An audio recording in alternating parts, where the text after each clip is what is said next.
모세가 가나안을 목전에 두고 있었던 출애굽의 2세대들에게 마지막으로 하나님의 말씀을 전하게 됩니다.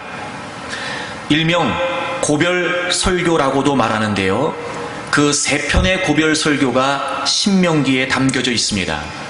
그리고 우리가 오늘 함께 읽은 이 본문의 내용은 그중 첫 번째 설교의 한 대목을 차지하는 장면입니다. 그런데 모세가 출애굽의 2세대들에게 하나님의 말씀을 전하는 과정에서 이스라엘 백성들을 가리켜 독특한 표현을 사용합니다. 6절, 7절, 8절에 연거푸 3번을 반복하지요. 여러분 6절을 보세요. 중간쯤에 보시면 이 모든 규례를 듣고 이르기를 이 큰 나라 사람은 7절에 보시면 맨 마지막에 큰 나라가 어디 있느냐. 8절도 맨 마지막에 보세요. 공의로운 큰 나라가 어디 있느냐. 이렇게 지금 모세가 이스라엘을 지칭하면서 큰 나라, 큰 나라, 큰 나라 3번을 반복하여 지금 이스라엘 백성들이 큰 나라라고 하는 사실을 설명하고 있습니다.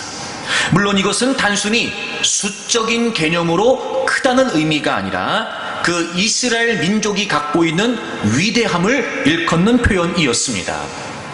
그런데 사실 지금 상황에서 생각해보면 모세가 이스라엘 백성들을 향해 큰 나라다, 위대한 나라다 라고 지칭하는 것은 현실적으로 맞지 않습니다.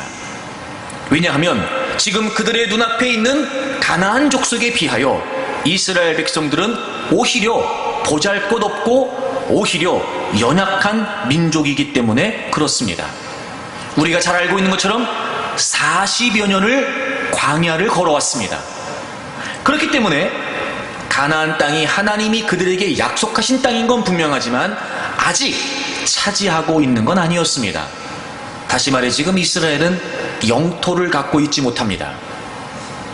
게다가 가나안 원주민들에 비해 지금 이스라엘은 군사력을 갖추고 있는 것도 아니었습니다. 정착하고 살고 있는 것이 아니었기 때문에 축적된 경제력이 있지도 않았습니다. 외형적으로도 그렇습니다.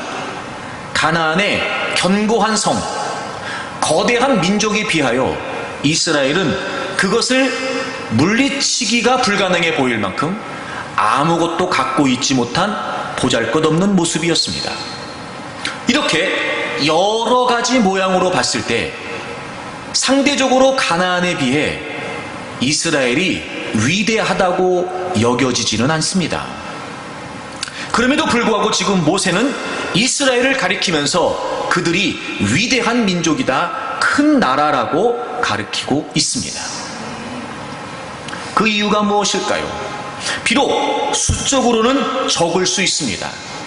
상대적으로 연약해 보일 수 있으며 오히려 가나안을 정복하기는커녕 가나안에게 지배를 당하기 딱 좋은 모습이 지금 이스라엘의 모습이었습니다. 여러분, 그럼에도 불구하고 모세가 이스라엘을 위대한 민족으로 지칭하고 있는 이유는 다른 세상의 열방과는 비교할 수 없는 그 존재적인, 그 본질적인 위대함과 존귀함이 있기 때문이었습니다. 바로 그들이 하나님의 백성이라고 하는, 하나님의 선택을 받은 하나님의 기업이라고 하는 다른 민족과는 확연히 구분된 그런 존재적인 위대함이 그들에게 있었기 때문이었습니다. 그 차별성, 그 구별됨, 바로 그것이 이스라엘의 위대함이었던 거지요. 그리고 마침내 그 차별성을 가지고 그 위대함으로 이스라엘은 가나안을 정복하게 됩니다. 여러분, 어쩌면 세상에서 살고 있는 우리의 모습이 그렇게 여겨질 때도 있습니다. 끊임없이 우리가 믿음으로 살아가지 못하도록 하나님의 사람들에게 도전해 오는 세상의 계략과 세상의 모략들은 때로는 우리가 감내하기 어렵게 느껴지기도 합니다.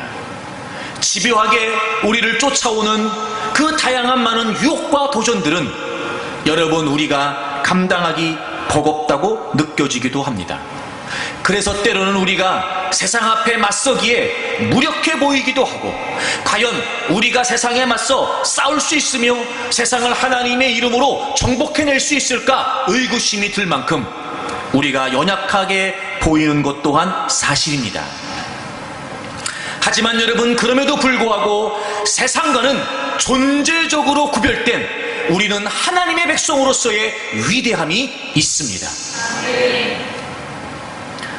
오히려 그 세상을 우리가 강하게만 보이고, 오히려 우리보다 상대적으로 세 보이는 그 세상을 우리가 얼마든지 하나님의 백성이라고 하는 정체성으로 물리칠 수 있는 위대함과 존귀함이 있습니다.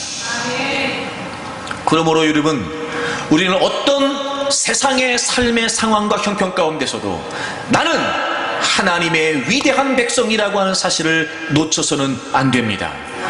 우리가 반드시 승리할 수 있으며 우리가 반드시 하나님의 이름으로 이겨낼 수 있다라고 하는 사실을 여러분 우리가 잊어서는 안 됩니다. 우리 모두는 위대한 하나님의 백성들입니다. 여러분, 저를 따라해 주세요. 우리는 하나님의 위대한 백성입니다. 다시 한번, 우리는 하나님의 위대한 백성입니다. 아멘. 여러분, 그렇다면 어떤 차별성이 있는 걸까요? 왜 모세는 그들을 위대한 민족이라고, 큰 나라라고 지칭했던 걸까요? 세상의 열방과는 구별될 만한 또 다른 존귀함은 과연 무엇일까요? 첫째, 이스라엘 백성들이 큰 나라였던, 위대함이었던 이유는 바로 여기에 있습니다. 자, 여러분, 오늘 우리가 함께 읽은 본문을 다시 한번 보겠습니다. 5절부터 보시면, 내가 나의 하나님 여호와께서 명령하신 대로, 모세가 지금 출애굽의 2세대들을 향해 말하는 겁니다. 하나님께서 명령하신 대로 규례와 법도를 너희에게 가르쳤다. 그러니까 모세가 이스라엘 백성들에게 가르쳤던 규례와 법도는 모세의 것이 아니라 하나님의 것입니다. 하나님께서 말씀하신 것, 하나님께서 명령하신 것입니다. 그렇게 가르쳤습니다. 이유가 뭐였냐면, 이는 너희가 들어가서 기업으로 차지할 땅에서 그대로 행하게 하려 함인즉, 모세가 그토록 계속해서 하나님의 규례와 법도를 가르쳤던 이유는 뭐였냐면, 가나안 땅에 들어가서 그 하나님의 명령대로 행하게 하기 위함이었습니다. 행한다는 건 중요했습니다. 그래서 6절에 다시 한번 반복합니다. 너희는 지켜 행하라. 여러분, 잠깐 저를 보시겠어요? 그러니까 우리 이스라엘 백성들에게 모세가 하나님의 말씀을 가르친 이유는 무엇이었습니까? 그대로 행하라고 가르친 것이었습니다. 하나님의 말씀대로 지키라고, 하나님 말씀대로 행하라고 가르친 것이었습니다.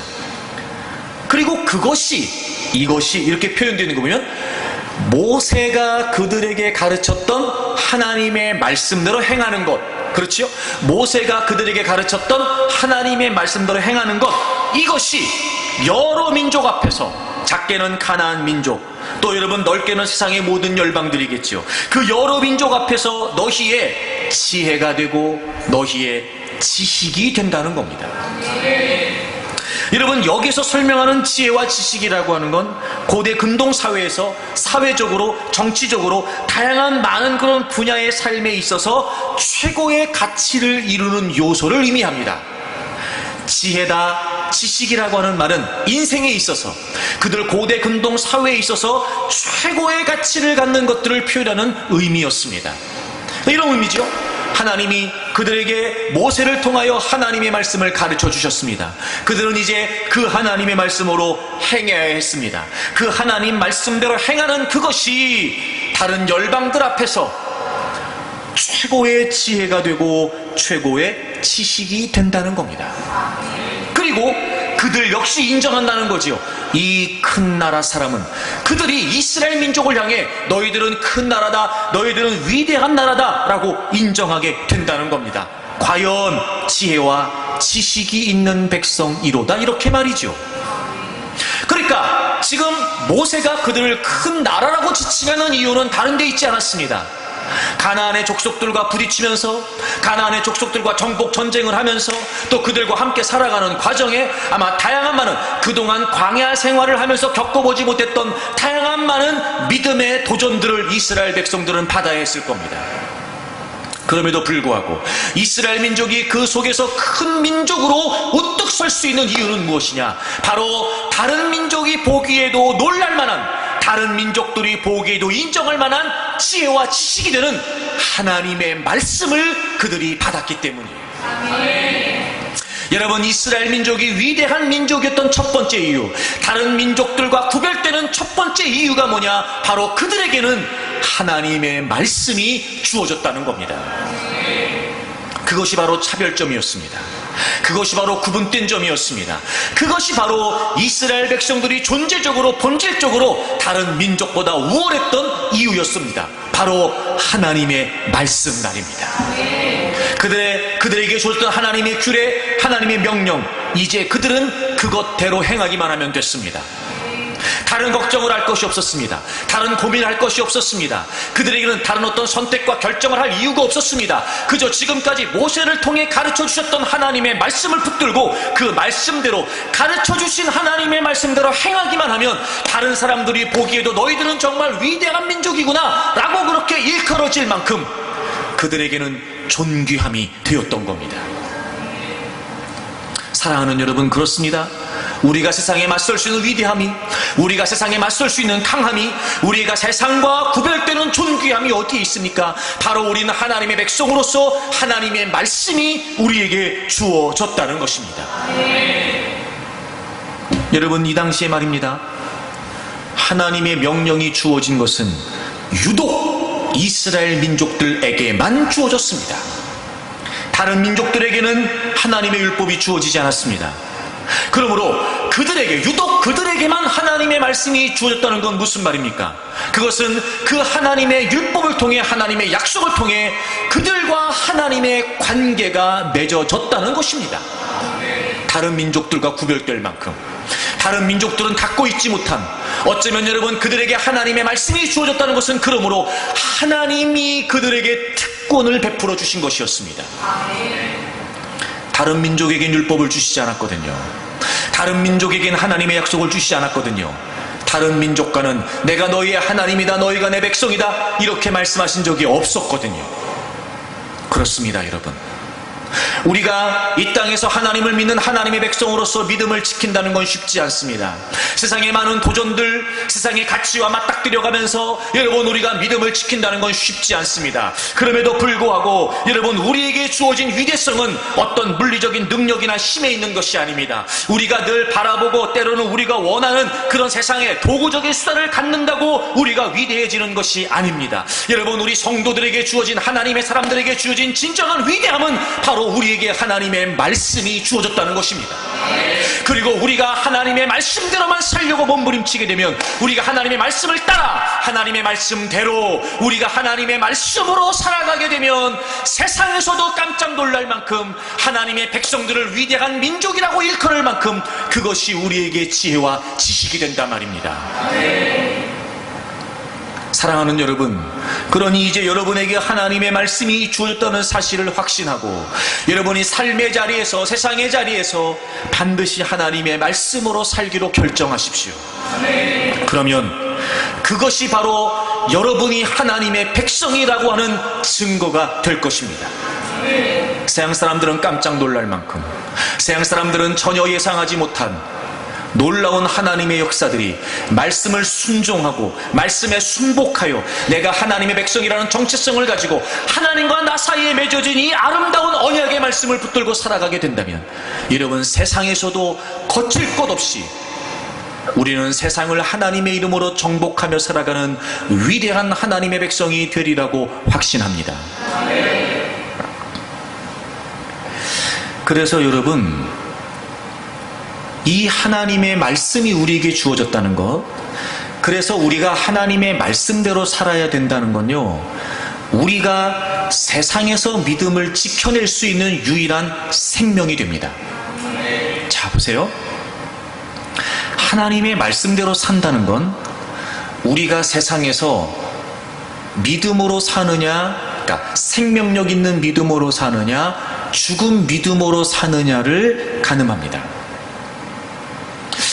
저는 여러분에게 주어진 이 하나님의 말씀을 그저 적당히 그렇게 받아들이지 않았으면 좋겠습니다.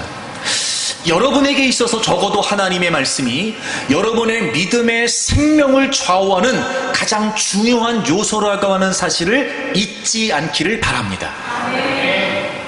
사느냐 죽느냐, 내가 믿음을 갖고 있는 하나님의 백성으로서 사느냐 죽느냐가 하나님의 말씀에 달려있다는 걸 놓치지 마십시오. 바로 우리의 믿음이, 생명력이 바로 하나님의 말씀에 있다는 걸 잊지 마십시오.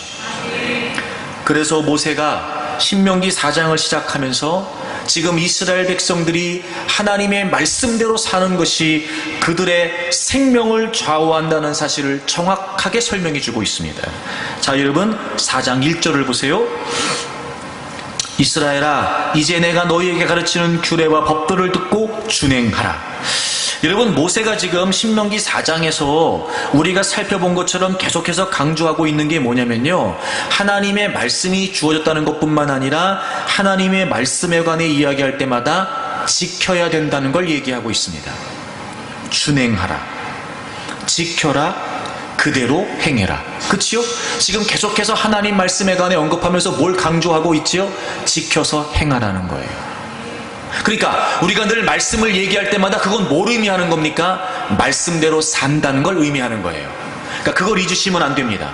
그러니까 그렇게 하나님의 말씀대로 사는 거예요. 자, 그리하면 너희가 뭐 한다고요? 산다고요. 그리고 너희 조상의 하나님 여호와께서 너희에게 주시는 땅에 들어가서 그것을 얻게 되리라. 여러분, 이건 굉장히 중요합니다. 자, 애굽의 지배를 받고 있었던 이스라엘을 전적인 하나님의 능력과 은혜로 구원해 주셨습니다. 이제 그들은 하나님의 백성으로서의 여정을 시작하게 됩니다. 바로의 지배를 받고 있던 그들이 이제 하나님의 다스리심을 받는 하나님의 백성으로서 새로운 삶이 시작되었습니다. 그리고 한 가지 더 분명한 게 있죠. 바로 그들의 미래입니다. 하나님이 아브라함부터 시작해서 조상 대대로 약속해 주셨던 바로 그 가나안 땅, 그 하나님의 비전, 그 하나님의 미래는 확정적입니다. 그러니까 그들에게 있어서 지금 명확한 방향도 정해져 있습니다.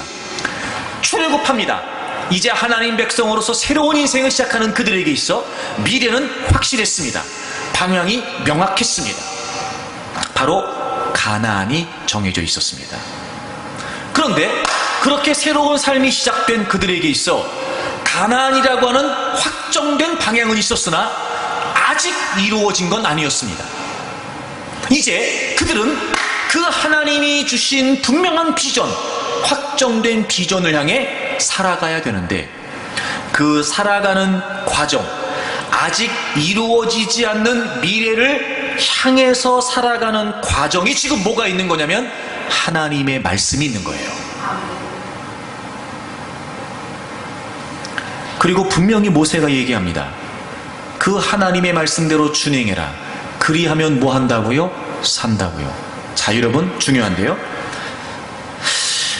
다시 말해, 새로운 삶이 시작된 그들이 확정된 미래, 아직 이루어지지 않았지만 확정된 미래를 향해 나아갈 수 있는 유일한 길은 바로 하나님의 말씀으로만 이루어질 수 있단 말이에요. 그렇게 하면 너희가 산다라고 말하는 이 말은 단순히 추상적인 말이 아니었습니다. 그건 아주 구체적이었고 사실적이었으며 실제적이었습니다. 그래서 모세가 2절에 그 하나님의 말씀을 가감하지 말고 그대로 지켜라 또 한번 강조하고 3절에 구체적인 예를 듭니다. 바로 그들이 시딤에서 바알을 섬기고 모압 여인들과 가늠했던 과거의 행적을 지금 언급합니다. 민수기 25장을 배경으로 하고 있습니다. 발람의 계략에 의해서 이스라엘 백성들이 그 꾀에 넘어가 바알을 섬기고 모압 여인들과 간음을 하게 되죠. 그래서 그때 하나님께서 그 범죄에 대한 징계로 이스라엘 백성 중에 24,000명을 죽이십니다.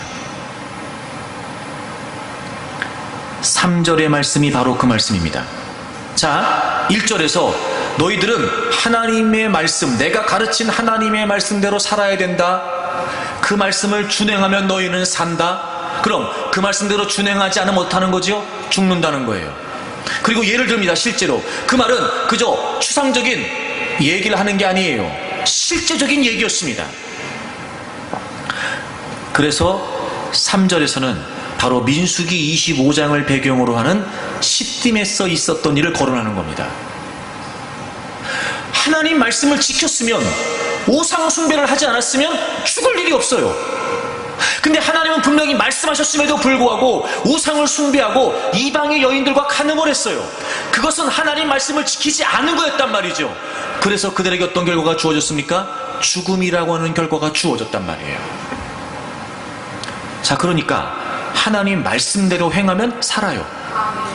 하나님 말씀대로 행하지 않으면 어떻게 되는 거죠? 죽는 거예요. 그러니까 그들에게 있어서 하나님의 말씀을 지킨다는 건 생사를 구분짓는 일이었습니다. 자, 보십시오 여러분. 우리가 세상에 살면서 믿음으로 삽니다. 우리 세상에서 하나님의 백성으로 존재합니다. 여러분, 하나님의 말씀이 아무것도 아닌 것 같지만 우리가 하나님의 말씀을 지키는 것은 우리의 믿음이 살아있다는 거예요. 우리가 생명력을 갖고 있다는 겁니다. 그런데 우리가 하나님 말씀을 지키지 않으면 어떻게 되는 거예요? 우리의 믿음은 죽는 겁니다. 하나님의 백성이라고 하는 이름은 갖고 있을지 모르지만 우린 하나님의 백성다운 모습을 잃어버리게 되는 겁니다. 하나님의 백성이라고 누군가는 우리는 교회 다니는 사람이라고 예수님을 믿는 사람이라고 말해줄지 모르지만 정작 우리의 믿음은 죽은 겁니다.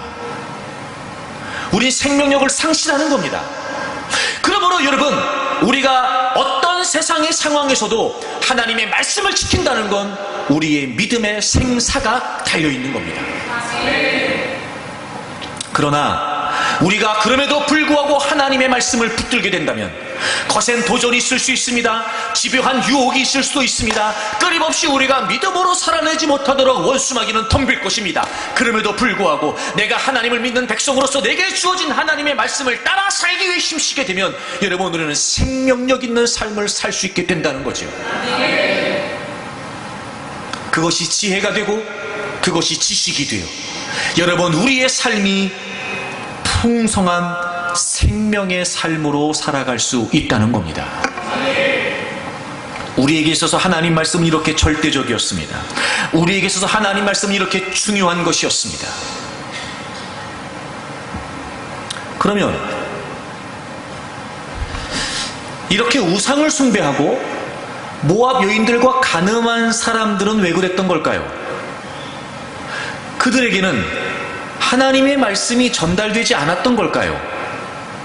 그들에게는 하나님의 말씀이 전해지지 않았던 걸까요? 그러면 동일하게 이스라엘 백성들에게 하나님의 말씀이 주어졌는데 왜 누구는 하나님의 말씀을 지켰고 왜 누구는 하나님의 말씀을 지키지 못했던 걸까요? 그 이유를 모세가 4절에서 설명합니다. 여러분, 우리 4절 한번 다 같이 읽어볼까요? 신명기 4장 4절을 우리 다 같이 읽겠습니다. 오직 너희의 하나님 여호와께 붙어 떠나지 않은 너희는 오늘까지 다 생존하였느니라. 그럼에도 불구하고 하나님의 말씀을 지킨 사람은 살았는데 그것을 지금 4절에 뭐라고 설명하고 있어요? 오직 너희의 하나님 여호와께 붙어 떠나지 않은 너희는 오늘까지 다 생존했다는 겁니다. 붙어 있다는 거예요. 붙어 있다. 이런 붙어 있으니까 떠나지 않는 거예요. 그렇죠? 붙어 있다. 여러분이 짐작하셨겠지만 이 붙어 있다는 말은 바로 하나님과의 친밀함을 의미합니다. 이 붙어 있다는 말은 말 그대로 굳게 결합되어 있다는 의미를 갖고 있습니다. 그러니까 하나님께 붙어 있었다는 말은 무슨 말이죠? 하나님과 긴밀한 교제가 그들에게 있었다는 거예요. 자, 그런데 잘 보세요. 이렇게 하나님과 긴밀한 교제가 있다는 걸, 그렇게 하나님과 긴밀한 관계에 있다는 건 무엇을 전제하는 걸까요? 하나님과의 친밀함 이전에 무엇을 전제하는 걸까요?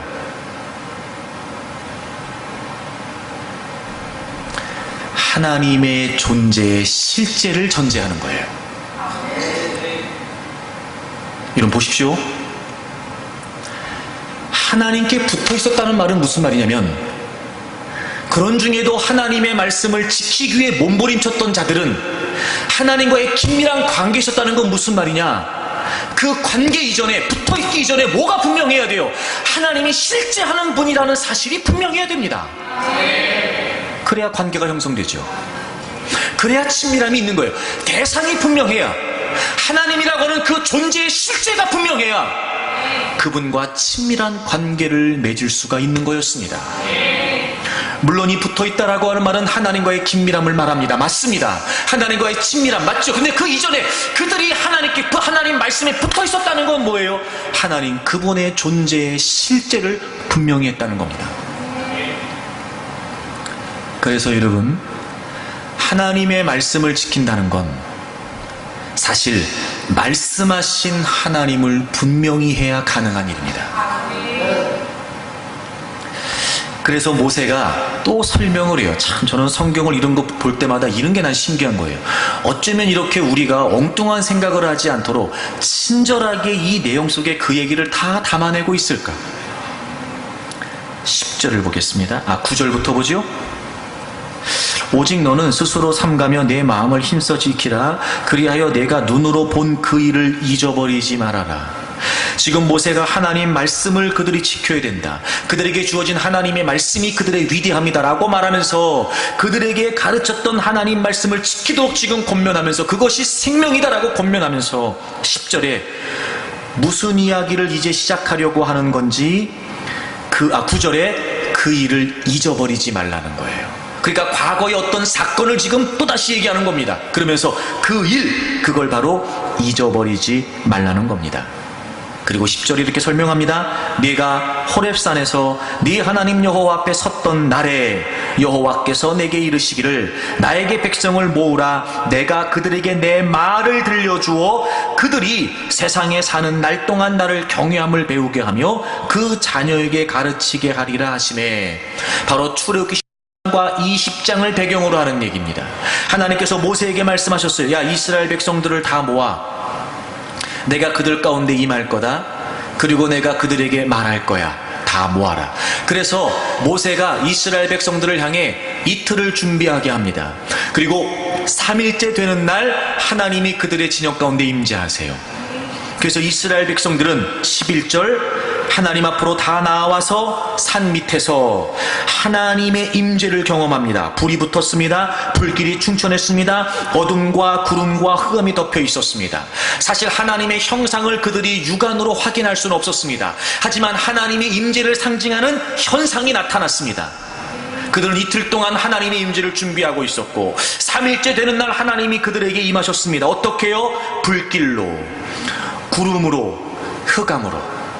그리고 그들은 이제 하나님이 우리의 진영 가운데 임재하셨군요 라고 하는 사실을 알 수 있었습니다. 그들이 하나님의 형상을 눈으로 본 건 아니었습니다. 하지만 그 현상을 통해 그들이 하나님의 임재를 지금 경험하고 있었습니다. 그리고 12절 여호와께서 불길 중에서 너희에게 말씀하시되 음성뿐이므로 너희가 그 말소리만 듣고 형상은 보지 못하였느니라.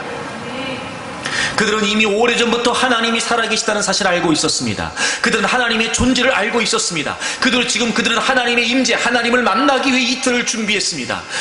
그리고 하나님이 현상을 통해 지금 하나님이 그곳에 계시다는 사실을 보여주셨습니다. 그리고 이스라엘 백성들이 한 가지 하나님의 존재를 확신할 수 있는 것을 행하십니다. 바로 그들에게 음성을 들려주십니다. 그들이 하나님의 음성을 듣습니다. 하나님이 직접 말씀하신 것을 듣습니다. 그런데 어떤 일이 벌어지게 되냐면 계속해서 하나님이 말씀하시니까 그들이 더 이상 하나님의 말씀을 듣고 있을 수가 없었습니다. 그래서 모세에게 부탁합니다. 저기 제발 이제 더 이상 하나님이 우리에게 직접 말씀하시지 않도록 좀 해주십시오. 하나님이 당신에게 말씀하시고 당신이 우리에게 얘기한다면 우리는 다 듣겠습니다. 더 이상 우리가 하나님의 음성을 직접 들으면 우리가 다 죽을 것 같습니다. 그러니 제발 이제 그만해 주십시오 라고 이야기를 합니다. 무슨 의미죠? 그들이 하나님의 음성을 들음으로 하나님의 실제 하심을 경험했다는 거예요. 바로 그 사건입니다. 그 일을 잊어버리지 말라는 겁니다.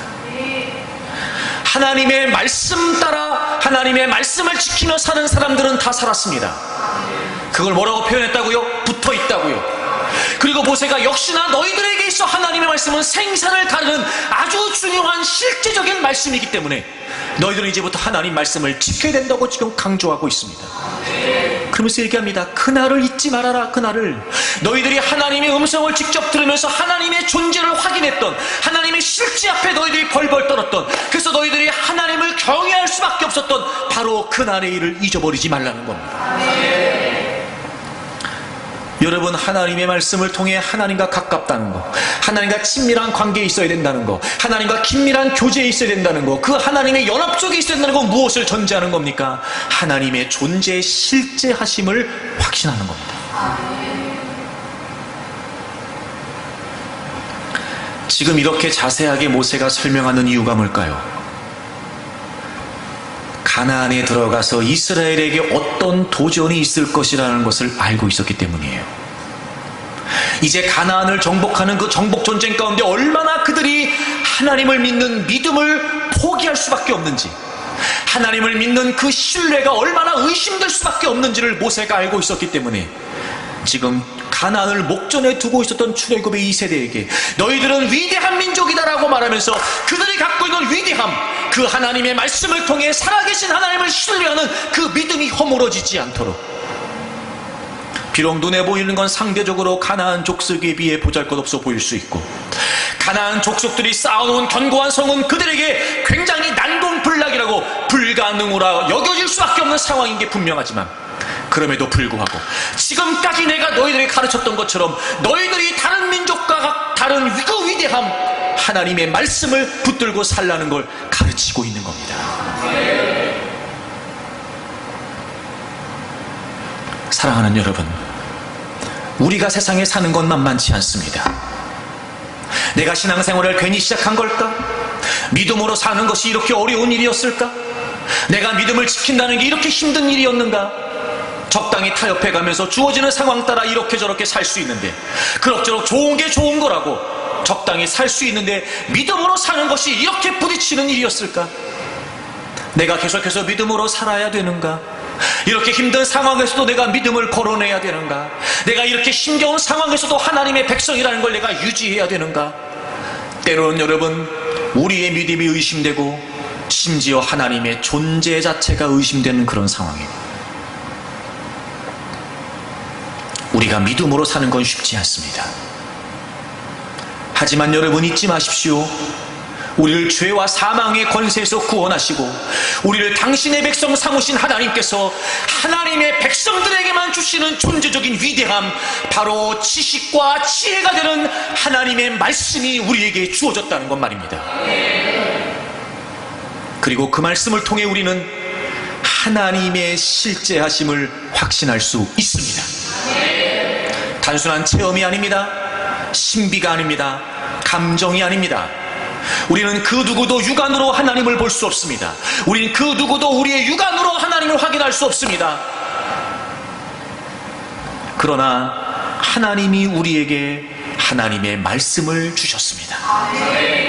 이스라엘 백성들이 하나님이 말씀하시는 그 하나님의 음성을 듣고 그들이 하나님을 경외하지 않을 수 없을 만큼 하나님의 실제하심을 확신했던 것처럼, 우리는 늘 또다시 하나님의 말씀을 통해 하나님의 존재를 확신하는 겁니다. 그리고 말씀을 통해 하나님과 더 가까워지겠지요. 그리고 그 하나님의 존재하심, 그 하나님의 실제하심이 우리의 삶에 적용이 된다면 우린 이제 하나님의 말씀을 따라 살 수 있을 것입니다. 그리고 이스라엘 백성들을 그렇게 이방의 민족들이 일컬었던 것처럼 분명히 세상의 많은 사람들은 우리를 향해 말할 것입니다. 하나님의 말씀대로 사는 당신은 지혜가 있는 사람이며 지식이 뛰어난 사람입니다. 그런 중에도 하나님의 말씀을 앞세웠던 당신은 내가 당장은 이해할 수 없었으나 왜 그렇게까지 해야 된다고 여겼으나 지금 와서 보니 하나님의 말씀을 고집했던 당신이야말로 진짜 지혜로운 사람이었습니다.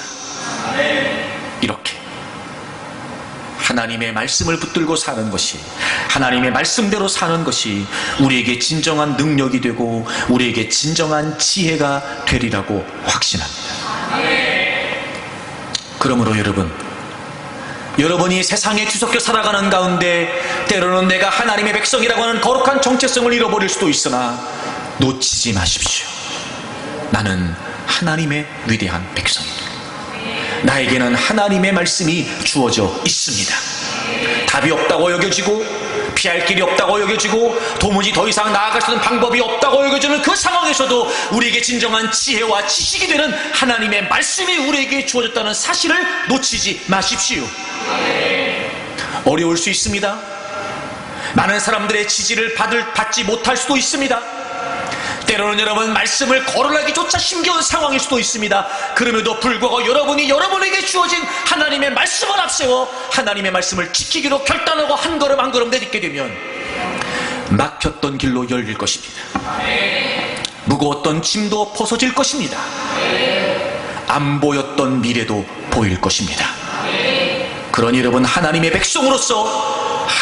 백성으로서의 정체성을 잃지 말고 하나님의 말씀대로 살기 위해 힘쓰는 분들이 되기를 바랍니다. 그래서 제가 여러분에게 항상 강조했던 것처럼 하나님의 말씀은 내가 하나님의 백성이라고 하는 정체성에 의해 그 하나님과의 관계 속에서만 이루어질 수 있습니다. 여러분 예레미야 11장을 좀 가보실까요? 예레미야 11장 4절을 좀 보겠습니다. 우리 다 같이 읽을까요? 예레미야 11장 4절입니다. 구약성경 1068페이지 예레미야 11장 4절을 우리 다 같이 읽겠습니다. 이 언약은 내가 너희 조상들을 쇠풀무 애굽 땅에서 이끌어내던 날에 그들에게 명령한 것이라. 곧 내가 이르기를 너희는 내 목소리를 순종하고 나의 모든 명령을 따라 행하라. 그리하면 너희는 내 백성이 되겠고 나는 너희의 하나님이 되리라. 아멘. 이 쇠풀무라고 하는 표현은 바로 이스라엘이 400여 년 동안 애굽의 지배를 받고 처절한 노예 생활을 하고 있었던 상황을 표현합니다. 여러분 우리로 말하면 뭘까요? 죄와 사단의 권세 아래 신음하고 있었던 우리를 표현하는 거죠. 애굽 땅에서 이끌어내셨습니다. 바로 그날 하나님이 그들에게 명령하신 겁니다. 다시 말해 하나님이 그들을 구원하셨다는 것, 여러분 하나님이 우리를 죄와 사망 가운데서 구원하셨다는 것, 바로 그때로부터 하나님의 말씀 안에서 하나님과 우리의 관계는 시작된 것입니다. 곧 내가 이르기를 너희는 내 목소리를 순종하고 나의 모든 명령을 따라 행하라. 여러분 지금 자꾸 반복되고 있는 표현이 혹시 여러분 느껴지십니까? 하나님의 말씀, 하나님의 명령을 이야기할 때마다 계속해서 그대로 행하라는 거예요. 행해라, 순종해라, 준행해라.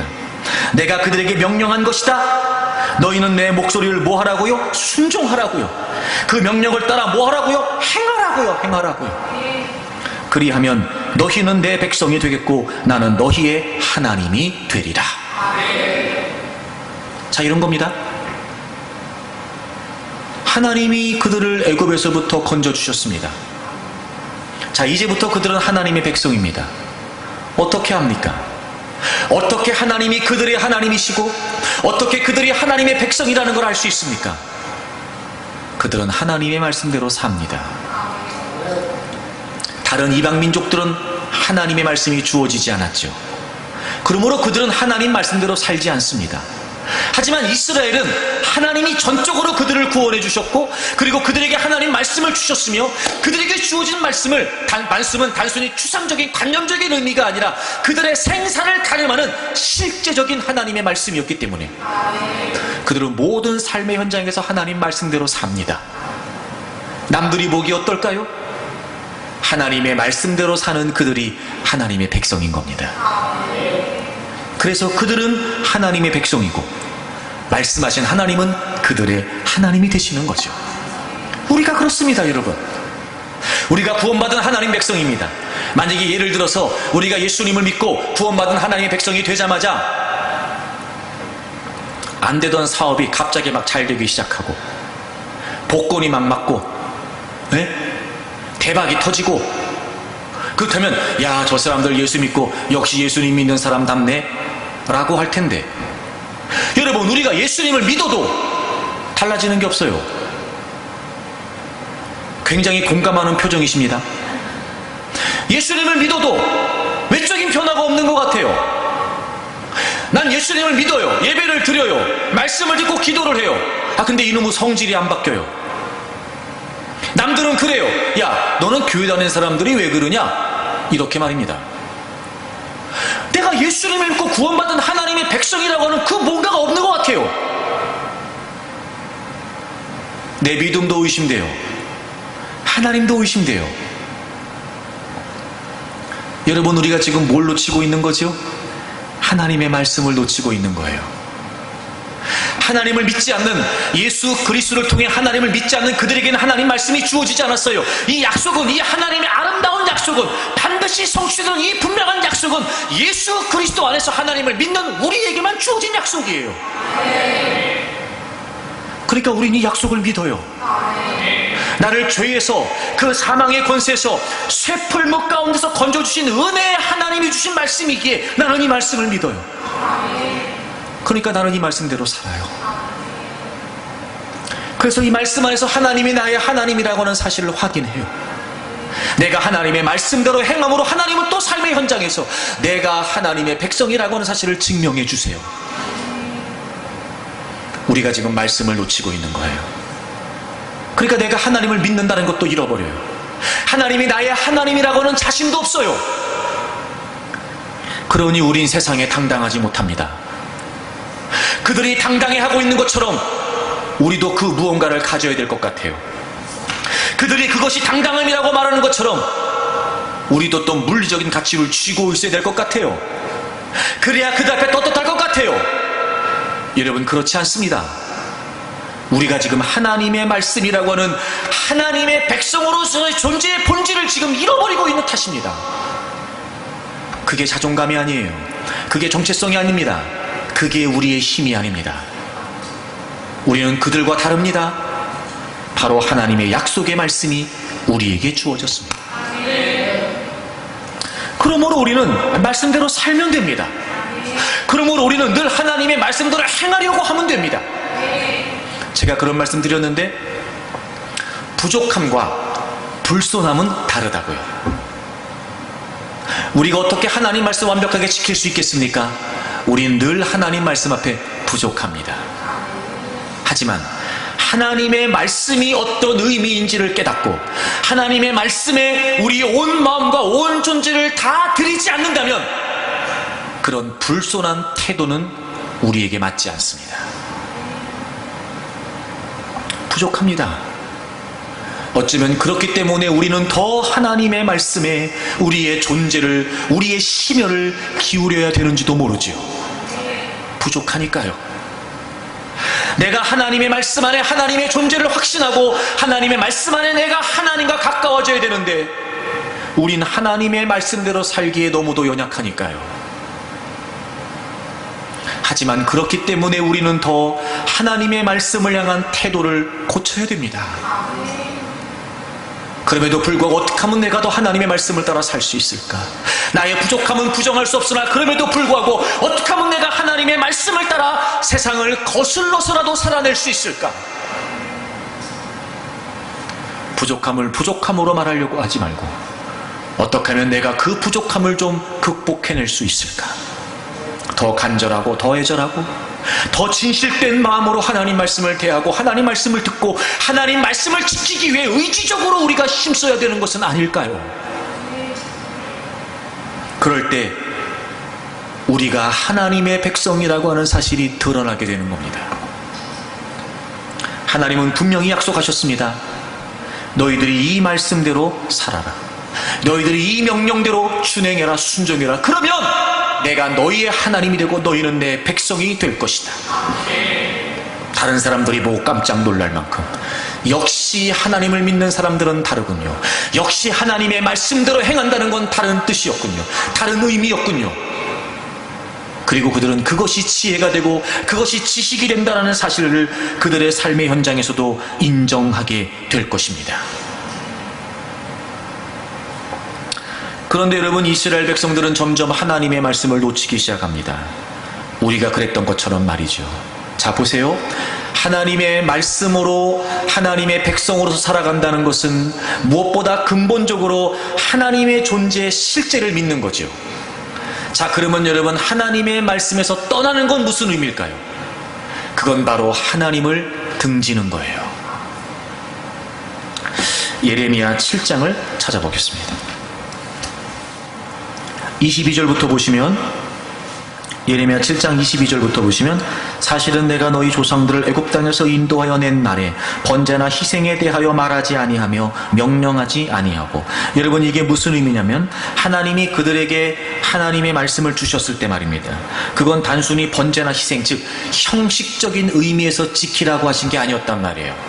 그저 그 말씀을 형식주의적으로 절차에 따라, 순서에 따라 그렇게 제물이나 드리고 제사나 드리라고 하나님이 그들에게 명령을 주신 게 아니었단 말이에요. 우리가 알고 있는 것처럼 하나님이 그들에게 말씀을 주신 이유는 분명합니다. 바로 하나님과 하나님의 백성들 사이에서의 관계였죠. 자, 23절입니다. 오직 내가 이것을 그들에게 명령하여 이르기를 너희는 내 목소리를 들으라. 그리하면 나는 너희의 하나님이 되겠고 너희는 내 백성이 되리라. 하나님이 그들에게 하나님 말씀을 주신 것은 다른 게 아니었습니다. 내가 너희들을 구원해냈다. 이제 이 말씀을 통해 나는 너희들의 하나님이 되고 너희는 내 백성이 된다. 여러분, 하나님의 존재의 실제를 확신하는 겁니다. 그리고 하나님의 백성으로서 하나님 말씀대로 사는 겁니다. 그것이 바로 하나님과 그들을 부르신 하나님의 백성들 사이에서의 관계였습니다. 그리고 그 뒤를 보시면 너희는 내가 명령한 모든 길로 걸어가라. 그리하면 복을 받으리라. 그 하나님의 말씀이 지혜가 되고 지식이 된다고 그랬잖아요. 그러니 이스라엘 백성들은 하나님의 말씀대로 행하기만 하면 되는 거였습니다. 그런데 24절을 보십시오. 그들이 순종하지 아니하며 귀를 기울이지도 아니하고 자신들의 악한 마음의 꾀와 완악한 대로 행하여 그 등을 내게로 돌리고 얼굴을 향하지 않았다는 겁니다. 하나님은 하나님과 하나님 백성들 사이의 관계를 위해 말씀을 주셨습니다. 그런데 그들은 하나님 말씀을 지키지 않습니다. 여러분, 잘 들으세요. 희생이 없었다는 겁니까? 번제가 없었다는 겁니까? 제사가 없었다는 겁니까? 아니요. 그들은 절차에 따라, 순서에 따라 제물을 바쳤습니다. 피를 흘렸습니다. 번제로 드렸습니다. 절기도 지켰습니다. 그런데 하나님은 그들이 순종하지 않았답니다. 왜요? 귀를 기울이지 않았거든요. 자신의 마음대로 살았거든요. 등을 돌리고 얼굴을 향하지 않았습니다. 하나님의 말씀 안에서 하나님의 존재를 확인합니다. 늘 하나님을 하나님이 계셨군요. 역시 하나님이시군요. 하나님이 나의 주인이시지요. 전 그분의 백성입니다. 저는 하나님 백성입니다. 그 하나님 말씀 안에서 하나님의 존재를 확인하고 하나님 말씀대로 살면서 내가 하나님 백성이라는 걸 하나님은 증명해 주시는 건데, 그들이 하나님 말씀을 듣지 않습니다. 등을 돌립니다. 여러분, 등을 돌린다는 게 무슨 의미인지 아시죠? 등을 돌리면 우리 얼굴이 하나님을 향할 수 있어요? 없어요? 없어요. 하나님의 존재를 믿지 않는 겁니다. 하나님의 존재를 부정하는 겁니다. 문제는 거기에 있었습니다. 하나님의 존재의 실제하심. 우리에게 그게 없는 겁니다. 하나님을 믿는다고 말하고 하나님이 살아계시다는 걸 믿는다고 말하지만 우리의 모든 삶의 현장에서 하나님은 실제하시지 않는 거였습니다. 자, 그럼 여러분, 우리가 어떻게 하나님의 실제하심을 분명히 할 수 있을까요? 바로 예수 그리스도이십니다. 히브리서 1장을 찾겠습니다. 히브리서 1장 1절부터 보세요. 옛적의 선지자들을 통하여 여러 부분과 여러 모양으로 우리 조상들에게 말씀하신 하나님께서 예수 그리스도 이전에, 옛적이라고 하는 말은 예수 그리스도 이전을 말합니다. 많은 선지자를 통해서 여러 부분과 여러 모양으로 말씀하셨습니다. 2절 이 모든 날 마지막에는, 이 마지막이라고 하는 말 제가 여러 번 설명드렸는데, 신약 성경에서 마지막이라고 하는 표현은 어떤 표현이에요? 예수 그리스도의 초림과 재림 사이의 모든 기간을 마지막이라고 하는 거예요. 그러니까 마지막이라는 건 예수 그리스도께서 오신 이유를 말합니다. 아들을 통하여 우리에게 말씀하셨으니. 자, 예수님이 오시기 전까지는 선자들 통해서 여러 부분과 여러 모양으로 말씀하셨어요. 하나님의 존재를, 하나님의 역사하심을, 하나님의 말씀을 말입니다. 그런데 이제는 예수 그리스도께서 오셔서 아들을 통하여, 예수 그리스도를 통하여 우리에게 말씀하셨다는 거예요. 다른 게 필요 없다고요. 다른 것이 의미 없습니다. 그러므로 예수 그리스도는 우리에게 주어진 하나님의 최종적인 계시입니다.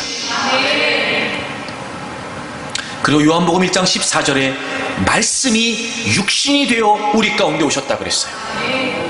바로 그 예수 그리스도는 우리에게 주어진 하나님의 말씀을 의미합니다.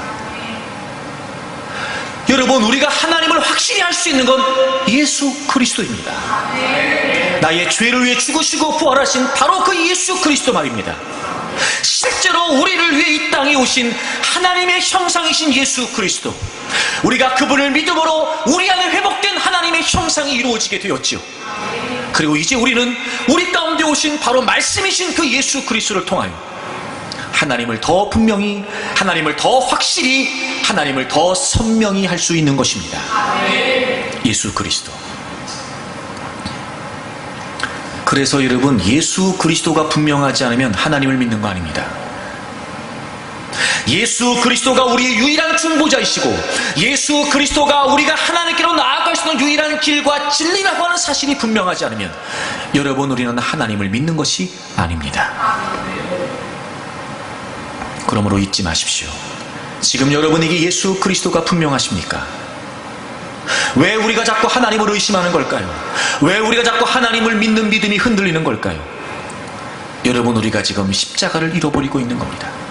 예수 그리스도가 분명하지 않은 겁니다. 나를 위해 죽으시고 부활하신 그 예수 그리스도가 확실하지 않는 겁니다. 우리는 그 누구도 육안으로 하나님을 볼 수 없습니다. 예수 그리스도를 믿음으로, 예수 그리스도를 확신함으로 우리 안에 거하시는 성령 하나님께서 하나님의 말씀을 깨닫게 하시죠. 그래야 우리는 하나님을 더 분명히 하게 되는 것입니다. 요한복음 14장을 찾아보실까요? 요한복음 14장 17절을 보시겠습니다. 요한복음 14장 17절입니다. 그는 진리의 영이라. 여러분, 여기서 그는 보혜사 성령님을 의미합니다. 성령님은 진리의 영이십니다. 여러분, 성령의 본질적인 속성은 진리입니다. 성령님은 진리의 영이십니다. 그러니까 성령님이 행하시는 모든 역사는 하나님의 말씀과 대치될 수 없습니다. 성령님이 하시는 모든 일은 하나님의 진리와 어긋날 수 없습니다.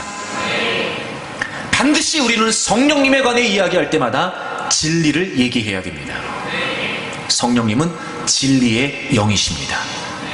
맨 마지막에 보세요. 그분이 우리와 함께 하십니다. 우리 속에 계십니다. 여러분, 예수 그리스도를 다 믿으시죠? 예수님이 여러분의 구주라고 하는 사실을 다 믿으시죠? 이제 여러분 안에 성령님이 거하십니다. 이미 여러분이 예수 그리스도를 구주와 주님으로 시인한다는 건 성령님이 역사하셨기 때문입니다. 그러므로 이제 여러분 안에 성령님이 거하십니다. 성령님이 거하십니다. 그리고 그분이 무슨 일을 하시냐면 26절을 보지요. 우리 다 같이 읽겠습니다. 26절을 다 같이 읽겠습니다. 시작. 보혜사 곧 아버지께서 내 이름으로 보내실 성령, 그가 너희에게 모든 것을 가르치고 내가 너희에게 말한 모든 것을 생각나게 하리라. 아멘. 그리고 그 성령님께서 무슨 일을 하시냐? 모든 것을 가르치고 내가 너희에게 말한 모든 것을 생각나게 하리라. 여러분, 예수님께서 내가 너에게 말한 모든 것, 이것은 단순한 예수님 말씀이 아니라 예수님이 하셨던 모든 말씀은 하나님께로부터 받은 말씀이었습니다. 이 말씀은 하나님의 말씀을 의미합니다. 그것을 가르치고 그것을 생각나게 하신다는 거예요. 여러분, 여기서 생각나게 한다는 걸 단순히 잊어먹고 있었던 것을 회상하게 한다는 의미가 아니라 생명력 있게 깨닫게 한다는 말이에요. 생명력 있게 지금 내게 하시는 하나님의 음성으로 들려지도록 그 말씀을 깨닫게 하시고 그 말씀이 말씀이 우리에게 진정한 생명과 능력이 되어서 그 말씀대로 살아갈 수 있도록 우리를 이끌어 가신다는 의미입니다. 제가 설명드렸는데 여기에서 이 생각난다라고 하는 이 단어는 신약 성경 여기에 딱 한 번 쓰인 단어입니다. 성령님께서만 하시는 일이에요. 말씀을 깨닫게 하시고, 말씀을 생각나게 하시고, 말씀으로 도전을 주시고, 말씀으로 하나님의 음성을 듣게 하시고, 그 말씀으로 살아내게 하시는 건 성령님께서만 하시는 일이에요. 여러분, 이제 우리에겐 분명합니다. 예수 그리스도를 확실히 하고 그 예수 그리스도의 대속의 은혜로 말미암아 내가 죄와 사망의 권세에서 구원받은 하나님의 백성이라고 하는 분명한 정체성을 가지십시오. 이제 우리 안에 성령님이 거하십니다.